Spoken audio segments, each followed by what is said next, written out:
meu querido! Hoje é dia 20 de agosto, dia do nosso boi de mamão, a nossa cultura popular. Só espia, coisa linda, meu querido! Qual é o manezinho que não é apaixonado por boi de mamão? Oh, rapaz, boi de mamão, nossa, é um estraçalho. E hoje é o dia do boi de mamão. Eu sei, mas o que tu vai falar de boi de mamão? Oh, rapaz, eu não sei falar quase nada, mas eu vou chamar meu professor aqui da cultura açoriana, que ele vai explicar tudo direitinho. Ó, Cláudio, chega aqui, meu querido.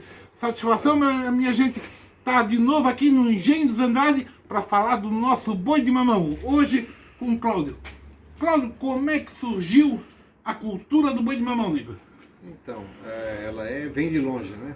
O boi de mamão, a gente pode falar que ele é genuinamente catarinense, porque inclusive ele tem as três etnias, né? Está muito claro ali a presença da cultura portuguesa, mas também da africana na batida, no ritmo, e também a questão indígena. Então nós unimos três etnias ali. O boi de mamão, ele vai com o tempo se moldando, né? Vai, como a cultura popular é dinâmica, ele vai ganhando outros personagens, né? No início não era nem boi de mamão, era boi de pano. Boi de pano? As pessoas brincavam com o boi na escassez de tecidos, enfim, a dificuldade na época de tecidos se fazia com pano. Pano é aquele tecido que não prestava mais para uso, então as mães davam para os filhos para eles confeccionar o boi, por isso o boi de pano, né? Mais tarde, essa história de boi de mamão, que as crianças faziam boizinho também, brincavam, enfim, é uma coisa lúdica também, né? Era um brinquedo da criança, e ela fazia os boizinhos com a cabeça de mamão, né? Colocava ali o bambu e tal, botava os galinhos no mamão, e isso, alguns pesquisadores, quando o campus da universidade começou a abrir para outros cursos, principalmente a parte ali de folclore, o pessoal foi a campo estudar e via a confecção do boi sendo feita dessa forma. E a partir daí começa a surgir a denominação boi de mamão. Boi de mamão. Né? O Cláudio, então a brincadeira do boi de mamão começou mais como uma brincadeira de criança, nego? Eu sempre, quando falo sobre boi de mamão, eu falo que é uma brincadeira de criança grande, né? Porque na verdade o boi de mamão, ela é uma manifestação da cultura popular. Não existe uma verdade absoluta sobre nada do que se falar, sobre o que é exatamente como ele surgiu, se foi através da brincadeira da criança, mas é claro que fica muito evidente que os personagens, os primeiros personagens do boi, eles estão ligados também à lida do campo, né? É o boi, a cabra, o cavalinho. De certa forma, as crianças reproduziam o trabalho do pai, né? Os pais trabalhavam na roça, trabalhavam com gado, com animais. A criança, não podendo ir trabalhar, ela copiava o pai através do lúdico, né? Que reproduzia esses bichos através de brincadeira. Essa é uma possibilidade, né? Mas é claro que a cultura popular é muito mais que isso, né? Ela vai se moldando. A figura do boi está presente na humanidade praticamente em todos os cantos do mundo, né? A gente vê a história do Minotauro na Grécia, a gente vai ver na Península Ibérica a força que o boi tem. Nos Estados Unidos, né? Isso. Então, não é diferente aqui no Brasil, que somos uma mistura de raças europeia, africana, indígena, né? Então o boi ganha força no litoral de Santa Catarina, com a denominação depois de boi de mamão, e começa a surgir esses novos personagens, como a maricota, a bernúcia, os ursos, por influência dos circos que vinham nos visitar, né? Então até mesmo se dizia que o urso era, como pode, né, se ele não tem na nossa fauna, não tem foge na ilha totalmente da lógica, né? Mas como a cultura popular é dinâmica, ela está pouco se importando com essas regras, né? Então ele entra como uma figura inusitada, né? Ô Cláudio, tem registro das primeiras brincadeiras de boi de mamão aqui em Florianópolis, querido? Nós temos eu acho que é um historiador,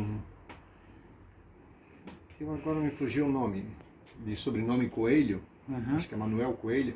Ele faz um registro de 1836 de uma apresentação de boi no Largo da Alfândega. Né? Esse é o primeiro registro que nós vamos encontrar, aparece na literatura. mas é claro que o boi tem muito mais tempo, né? Muito mais tempo. E o boi de mamão, ele também é uma cultura de resistência. Ele já foi proibido de se apresentar no centro de Florianópolis por não ser uma cultura de elite, ser uma cultura do povão, né? Era combatido pela polícia. E também existia aqueles mais puritanos que achavam que isso era muito pagã, né? Não poderia ter essas manifestações. E resistiu a tudo isso, né? E hoje ele acaba sendo, sem sombra de dúvida, a mais significativa representação da cultura popular, não só da ilha de Santa Catarina, mas também do litoral catarinense, né? Todo o litoral catarinense. Isso. E hoje o que ele é para nós, manezinho, Cláudio? O boi hoje ele representa muita coisa, né? Ele representa a nossa cultura rural, a nossa cultura folclórica, a nossa cultura, a cultura da nossa alma, né? Quem não se emociona, quem não vibra com a música do boi de mamão, né? Eu vejo as crianças, o fascínio que elas já têm desde nenenzinho com a música do boi. Eu que trabalho com escolas aqui, a gente faz apresentação diariamente para as escolas. Eu vejo assim o fascínio que o boi exerce, né? A figura do boi, a figura do cavalo e outros personagens sobre as crianças, né? Então, desde criancinha ela já tem esse envolvimento. Que pena que não existe uma cultura depois na sequência para que eles continuem com essa a trazer as crianças gosto, né? Para fazer oficina de boi de mamão, né, Cláudio? Uma coisa que precisava muito, né? Mas essa transmissão ela precisa ser feita em casa pelos pais, ela precisa ser feita no bairro, no fortalecimento dos grupos existentes. Por exemplo, nós temos hoje em Florianópolis 11 grupos de boi de mamão. Nós temos o boi de mamão da Vargem Grande, nós temos boi de mamão Levanta Boi no Ingleses, nós temos o boi de mamão da Barra da Lagoa Reda Boi, em Sambaquim o boi da BS, em Santo Antônio o boi de Santo Antônio, em Jurerê o boi de Jurerê. Depois temos o do Itacorubi, temos o boi de mamão do Pantanal, o boi de mamão aqui de João Paulo, do Campeche, o boi de mamão do Campeche, o do Ribeirão.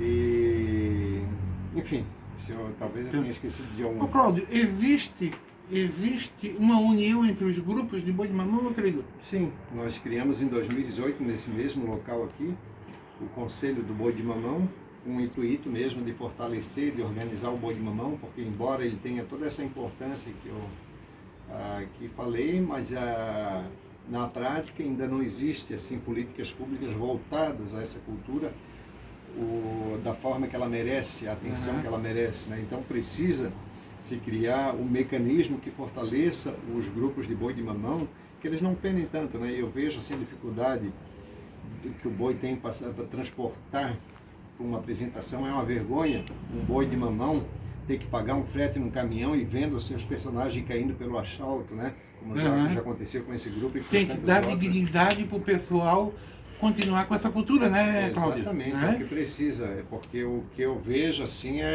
o ano passado, o que me levou, através do Conselho, a propor à Prefeitura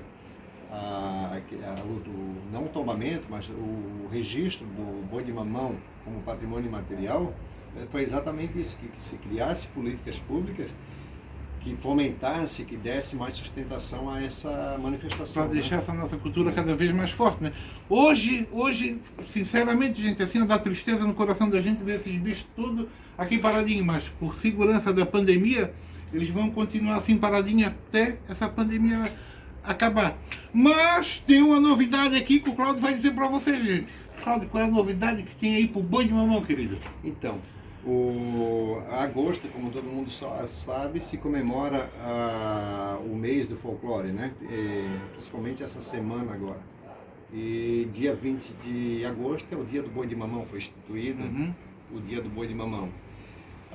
Juntamente com isso também coincide com a assinatura do livro de registro do boi como patrimônio imaterial de Florianópolis. Então isso merece realmente uma comemoração, e como a gente não pode fazer aqueles grandes encontros que acontecem no centro de Florianópolis, o que o grupo decidiu fazer?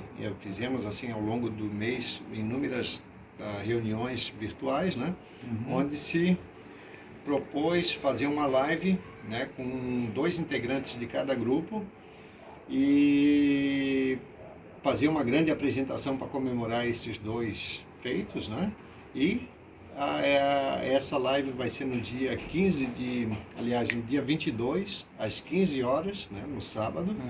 E vai ter, após a transmissão, vai ter vários sorteios. Então, quem quiser assistir e participar dos sorteios que vai acontecer também, a gente está com vários apoiadores aí nos apoiando, é só se inscrever no grupo do Conselho do Boi de Mamão, né?